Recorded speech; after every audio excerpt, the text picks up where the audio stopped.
क्या नाम है आपका? डीजे दीपक राज। कहाँ घर है? हेलो के बजै छी? डीजे दीपक राज। की हाल चाल अछि? आइ भर देखै छी दीपक दीवाना के music by DJ Umesh. DJ Deepak Raj. DJ Deepak. DJ Deepak Raj. आपका ये नाम है? भीतर से तोहर इतर गम कई छौ रस चुबा छौ ठलाली से मिक्स बाय डीजे दीपक राज। गे बंगाल वाली छौरी कोनी कम रही लबही ने त चुइस ल त माल इलाका किसी का भी होगा मगर धमाका दीपक राज का ही होगा। कोनी कम रही लबही ने त चुइस ल त mobile number 7982944267।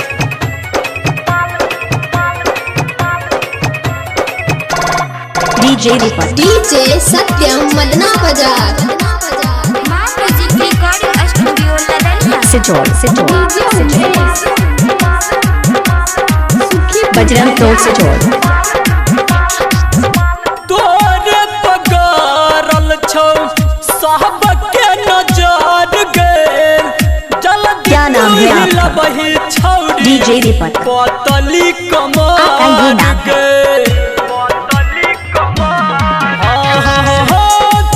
Mix by DJ Deepak राज। सबके नजर गेल जल्दी तू ही लबही छौरी घर कहाँ है? सिजोल। नेपाल बिहार के छौरा सब दीवाना आप अभी सुन रहे हैं सिंगर दीपक यादव के। गे बंगाल वाली क्या नाम है आपका? डीजे दीपक। आपका ये नाम है? सब चोली से गे बंगाल वाली छौरी कोनी कम रही लबही डीजे दीपक।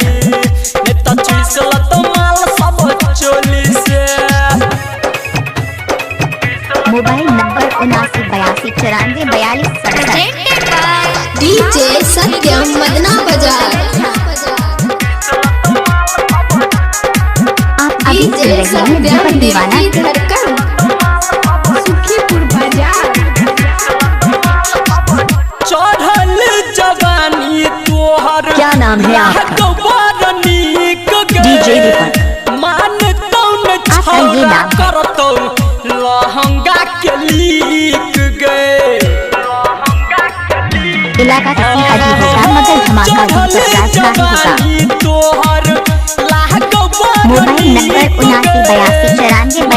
7982944267। छौरा करतौ लहंगा के लीक गए डीजे दीपक। सुनील या संदीप सुमन बैर दे तोरा जला के ढोरी पे सिजोल। गे बंगाल वाली छौरी कोनी कम रही लबही बजरंग टोल सिजोल। माल सब चोली से गे बंगाल वाली माल कोनी कम रही लबही ने त चुइस मिक्स बाय डीजे दीपक राज। सब चोली से भीतर से तोहर इतर गम कई छौ रस चुबा छौ ठलाली से। Mobile number 7982944267। भीतर से तोहर इतर गम कई छौ रस चुबा छौ ठलाली। क्या नाम है आपका?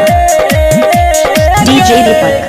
गे बंगाल आपका वाली ये नाम माल है? कोनी कम रही लबही मोबाइल नंबर 7982944267। सब चोली से गे बंगाल वाली छौरी कोनी कम रही लबही ने त चुइस ल त माल सब चोली से।